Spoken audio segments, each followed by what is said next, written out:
Hello everyone. आज के इस वीडियो में हम जामिया एंट्रेंस से रिलेटेड जिस भी मतलब कि एंट्रेंस में जिस भी कोर्स में आपके टीचिंग एप्टीट्यूड से रिलेटेड क्वेश्चंस आते हैं उसके लिए ये वीडियो मोस्ट इम्पॉर्टेंट है। तो चलिए शुरू करने से पहले आपसे कुछ बातें कर लेते हैं।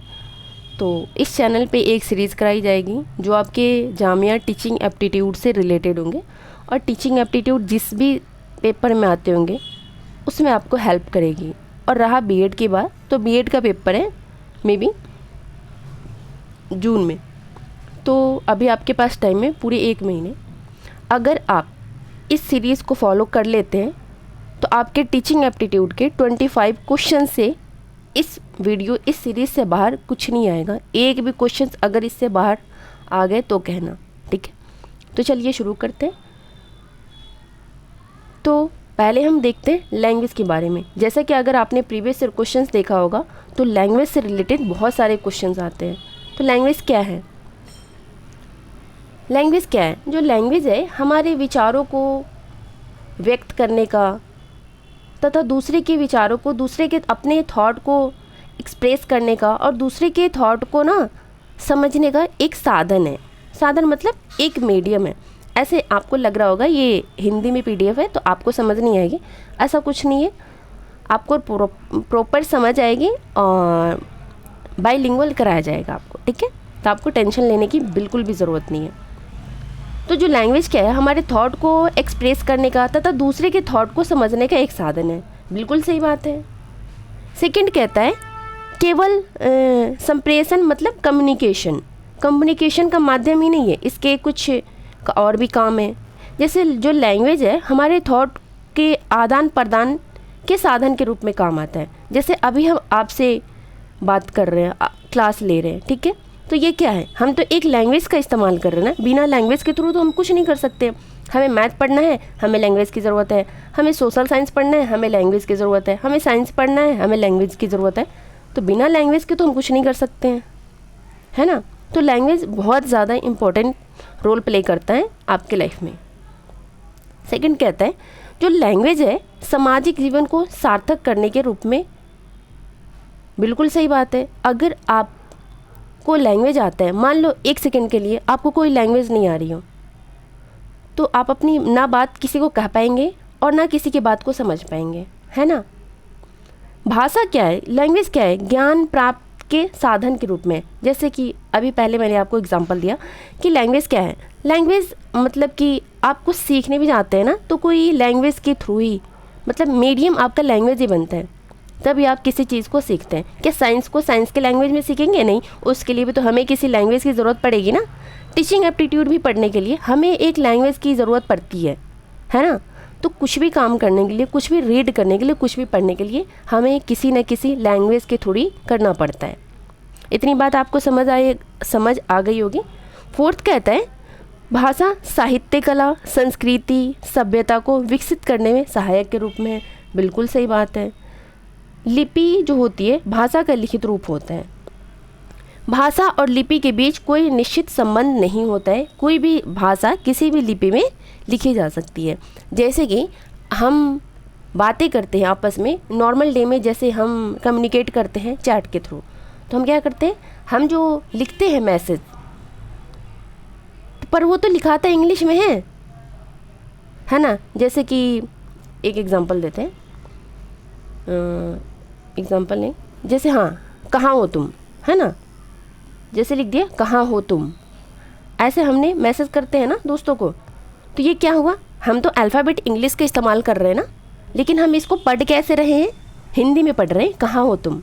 तो ये क्या होता है, इसका मतलब ये होता है भाषा और लिपि के बीच कोई निश्चित संबंध नहीं होता है। कोई भी लैंग्वेज को किसी भी लिपि में लिखी जा सकती है, सिंपल सी बात है। नेक्स्ट आता है भाषा के भेद के रूप में।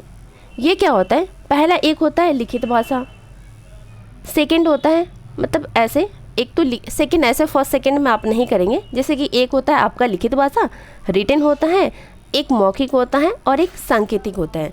लिखित जैसे कि हम जो लिख रहे हैं ये लिखित हो गई, मौखिक जो हम बोल रहे हैं और सांकेतिक जैसे हम इशारों में बात करते हैं, वो आपका सांकेतिक भाषा हो गया। आगे चल के इसको अच्छे से समझ आएगा आपको। नोट में कहता है लिखित भाषा मौखिक भाषा की तुलना में अधिक अस्थायी होती है। बिल्कुल सही बात है। जैसे कि अगर हम कुछ इम्पोर्टेंट काम करते हैं तो हम मौखिक काम नहीं करते हैं, हम उसको रिटन में करते हैं, है ना। कोई पेपर वर्क हो तो हम उसको क्या करेंगे, रिटन में करेंगे, मौखिक तो नहीं करेंगे ना। हमें कोई कुछ भी काम, बड़े काम कर रहे हों, इम्पोर्टेंट काम करने हो तो लिखित में होता है, रिटन में मतलब मौखिक में, ओरल में नहीं होता है।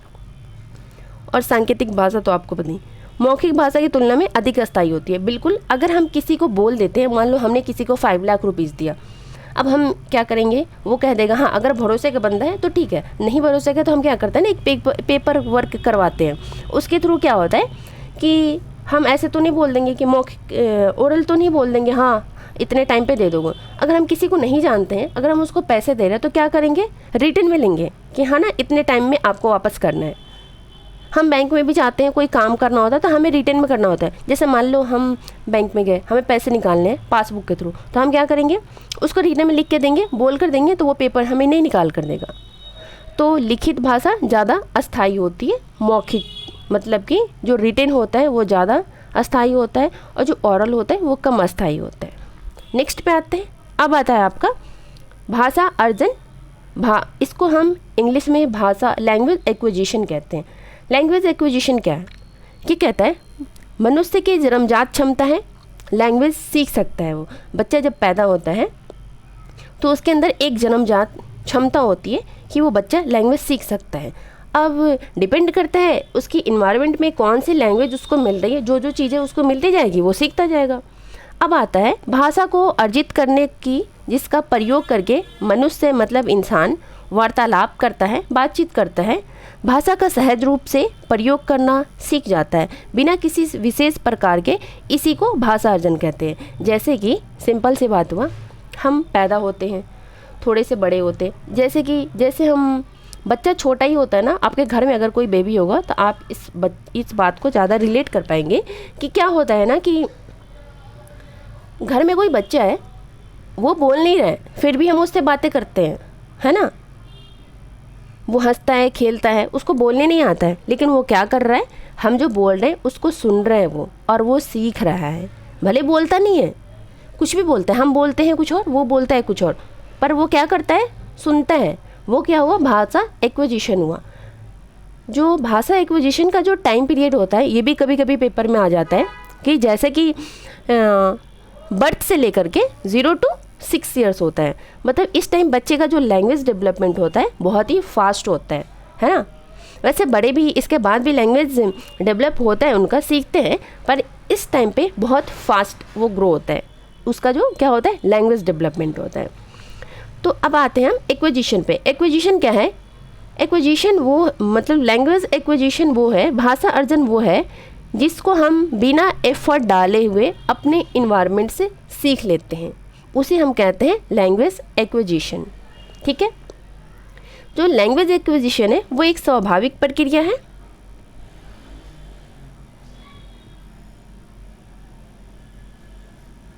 जो लैंग्वेज आपका एक्विजिशन हो क्या है, एक नेचुरल प्रोसेस है। उसमें क्या होता है, which women's children learn a language without formal teaching. मतलब उसमें हमें लैंग्वेज एक्विजिशन करने के लिए हमें कहीं भी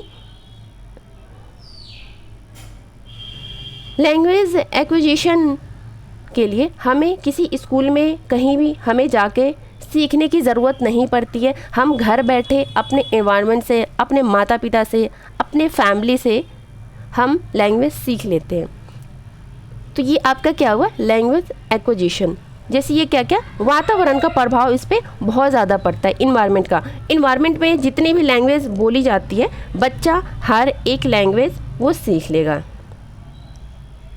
ये जो लैंग्वेज एक्विजिशन होता है, ये क्या होता है कि बच्चा घर में करता है, घर से करता है और अपनी सोसाइटी से करता है, और ये स्कूल में जाकर नहीं करता है, जो एक्विजिशन होता है। ठीक है, ये एक क्या बोलते हैं इसको,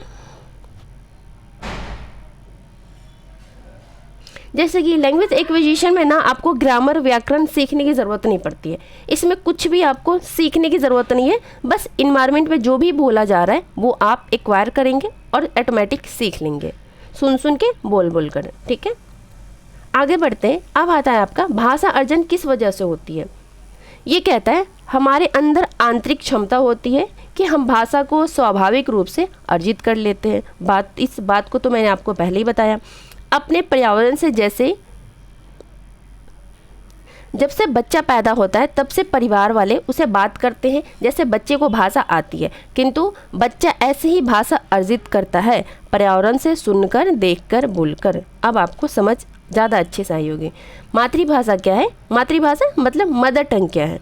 किसी भी इंसान को, किसी भी व्यक्ति के लिए लैंग्वेज का पहला रूप क्या होता है? वो आपका मदर टंग होता है। जो आपका लैंग्वेज एक्विजिशन होता है, जो आपके घर की भाषा होती है, वो आपकी प्राइमरी लैंग्वेज हो गई, फर्स्ट लैंग्वेज हो गया, उसी को हम मदर टंग कहते हैं, उसी को हम मातृभाषा कहते हैं। अतः बच्चे के घर में बोली जाने वाली भाषा मातृभाषा कहलाती है। बिल्कुल सही बात है। इसी को हम क्या कहते हैं? मदर टंग कहते हैं। ये आपका प्राइमरी लैंग्वेज भी होता है, और जो मदर टंग होता है उसी को हम एक्वायर करते हैं, एक्विजिशन कहते हैं, भाषा अर्जन करते हैं। ठीक है, एक डेफिनेशन दे रखा है, भाषा अर्जन एक ऐसी प्रक्रिया है जो बिल्कुल स्वाभाविक है। सामान्यतः बच्चा मातृभाषा का अर्जन परिवार से ही कर लेता है। स्कूल आने से पहले से वे मातृभाषा में अपने बात कहने व समझने में सक्षम हो जाता है। बिल्कुल सही बात है। जो हमारे मदर टंग होता है वो तो जब बच्चा 6 साल का होता है, जब जाके उसका फर्स्ट क्लास में एडमिशन होता है, तब तक क्या होता है? बच्चे का लैंग्वेज डेवलप। आपको पता ही होगा कि 6 साल का बच्चा जो होता है अच्छे से बोल पाता है, सुन पाता है, समझ पाता है। ठीक है, इतनी तो उसको आ जाती है, कुछ पूछो तो वो रिप्लाई कर सके, है ना, नॉर्मल डे के बारे में।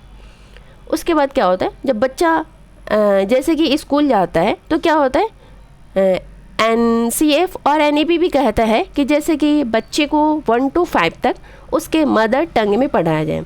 जैसे बच्चा स्कूल गया, ठीक है, स्कूल जाने के बाद क्या होता है कि उसको लैंग्वेज, एक ऐसा बहुत सारे स्कूल होते हैं जहाँ पे क्या होता है कि आपको इंग्लिश ही बोलना है, दूसरा लैंग्वेज अलाउड नहीं है। लेकिन NEP क्या कहता है? आपको कि 1 to 5 तक, फर्स्ट लेके 5th तक बच्चे को उसके मदर टंग में ही पढ़ाना है।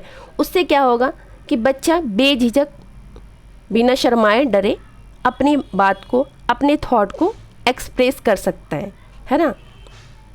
इसलिए कहा जाता है कि बच्चे को 1 to 5 तक उसके मदर टंग में ही पढ़ाया जाए। नेक्स्ट पे आते हैं। अब आता है आपका भाषा अधिगम। भाषा अधिगम क्या है? जैसे आपका लैंग्वेज एक एक्विजिशन होता है, एक भाषा अधिगम होता है, तो भाषा अधिगम को ही हम कहते हैं लैंग्वेज लर्निंग। लैंग्वेज, भाषा मतलब लैंग्वेज, अधिगम मतलब लर्निंग। अब ये क्या होता है? अधिगम में प्रयास की आवश्यकता पड़ती है, चेतन रूप से सीखी जाती है, नियम सीखने होते हैं, किताबें पढ़नी होती है, कौशल सीखने होते हैं, शिक्षकों की ज़रूरत पड़ती है। अतः भाषा अधिगम एक औपचारिक प्रक्रिया है। मतलब जो आपका लैंग्वेज लर्निंग है, इसमें क्या होता है? आपको ग्रामर सीखने पड़ते हैं, है ना। ये आप घर से बैठे बैठे नहीं सीख सकते हैं, इसके लिए आप अपने स्कूल जाते हैं, आपको एफर्ट डालना पड़ता है, आपको ग्रामर सीखने होते हैं, आपको रूल सीखने होते हैं, आपको नियम सीखने होते हैं, है ना। इन सब को सीखने के बाद तब जाके आपका लैंग्वेज लर्निंग होता है। मतलब लैंग्वेज, भाषा अधिगम करने के लिए आपको एफर्ट डालने पड़ते हैं, आप बैठे बैठाए नहीं सीख सकते। जैसे हम लैंग्वेज एक्विजिशन को करते हैं, बैठे बैठाए हमें सब कुछ मिल जाता है, लेकिन लैंग्वेज लर्निंग में हमें लर्न करना पड़ता है, हमें सीखना पड़ता है। और जो आपका लैंग्वेज एक्विजिशन है वो आपका फर्स्ट लैंग्वेज हो जाएगा, और जो आपका लैंग्वेज लर्निंग है वो आपका सेकंड लैंग्वेज हो जाएगा। यहाँ कह रहा है अधिगम का संबंध दूसरी भाषा है, मतलब लर्निंग का संबंध जो होता है दूसरी भाषा से। बिल्कुल, क्योंकि हमारा मदर जो टंग है उसको हमें लर्न करने की ज़रूरत नहीं पड़ती, और जिसको हम लर्न करते हैं वो हमारी दूसरी भाषा हो जाती है। ये एक चेतन प्रक्रिया है, इसमें प्रयासपूर्ण रहना पड़ेगा। मतलब इसमें हमें क्या होता है ना, हमें प्रयास करने की ज़रूरत पड़ती है, हमें एफर्ट डालने की ज़रूरत पड़ती है।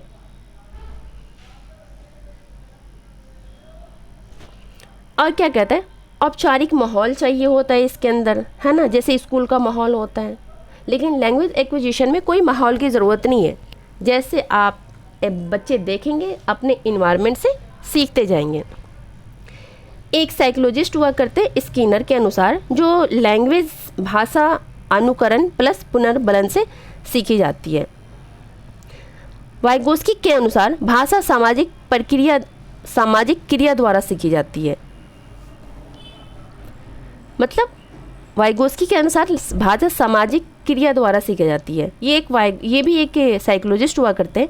इन्होंने कहा है कि बच्चा क्या करेगा, लैंग्वेज को इंटरेक्ट करके अपने इंटरेक्शन, जितना ज़्यादा बच्चों का इंटरेक्शन होगा लोगों के साथ उतना ज़्यादा अच्छे से वो सीख पाएगा। व्याकरण के संदर्भ में सिखाया जाना चाहिए, मतलब ग्रामर के संदर्भ में सिखाया जाना चाहिए। भाषा सीखने के लिए प्रिंट समृद्ध वातावरण दिया जाना चाहिए। प्रिंट समृद्ध वातावरण मतलब जैसे कि बच्चों के स्कूल में क्या होता है ना, बहुत सारे पिक्चर्स लगे होते हैं, चार्ट्स लगे होते हैं, तो उसी को हम क्या कहते हैं, प्रिंट समृद्ध वातावरण, इन्वायरमेंट कहते हैं। कि पूरा कलरफुल होता है उनका क्लासरूम, उनका स्कूल, हर जगह कुछ ना कुछ लिखा रहता है और बच्चा देखते हैं, लर्न करते हैं और सीखते हैं। ठीक है, इतनी बात तो आपको समझ आ गई। भाषा अर्जन भाषा अधिगम में अंतर क्या है। जैसे कि मैंने आपको बताया, एक लैंग्वेज लर्निंग होता है, पहले तो आपका आ गया भाषा अर्जन। भाषा अर्जन मतलब लैंग्वेज एक्विजिशन, भाषा अधिगम मतलब लैंग्वेज लर्निंग। जो भाषा अर्जन है वो आपका अवचेतन प्रक्रिया है, जो भाषा अधिगम है वो चेतन प्रक्रिया है। ये स्वाभाविक प्रक्रिया होती है, जैसे घर बैठे बैठे हमें सीख लेते हैं, हमें किसी नियम की ज़रूरत नहीं पड़ती है। लेकिन लैंग्वेज लर्निंग में हमें नियमबद्ध प्रक्रिया करनी पड़ती है। ये अनौपचारिक प्रक्रिया है, ये औपचारिक प्रक्रिया है। और जो आपका लैंग्वेज एक्विजिशन वो मातृभाषा हो गई, और जो लैंग्वेज लर्निंग हो गया वो आपकी दूसरी भाषा हो गई। अब हम आते हैं भाषा अर्जन व भाषा अधिगम के मुख्य अंतर क्या है, मेन डिफरेंस क्या है। वातावरण का, बिल्कुल वातावरण, जैसे कि लैंग्वेज एक्विजिशन में क्या होता है कि हम घर में बैठे बैठे अपने सोसाइटी से, अपने फैमिली से सीख लेते हैं। अब मातृभाषा हमेशा अर्जित की जाती है। एक बात हमेशा आपको याद रखना है, जो हमारा मदर टंग होता है, जो हमारा फर्स्ट लैंग्वेज होता है, उसको हम क्या करते हैं, एक्वायर करते हैं, एक्विजिशन करते हैं, अर्जन करते हैं। ठीक है, अब आता है आपका लक्ष्य भाषा। टारगेट लैंग्वेज क्या हो जाता है, टारगेट लैंग्वेज को हम सीखते हैं, लर्न करते हैं। जैसे दूसरी भाषा या स्कूल की भाषा, उसी को हम क्या था इसका नाम, भाषा अधिगम मतलब लैंग्वेज लर्निंग कह देंगे। दूसरी भाषा को हम लैंग्वेज लर्निंग कह देंगे।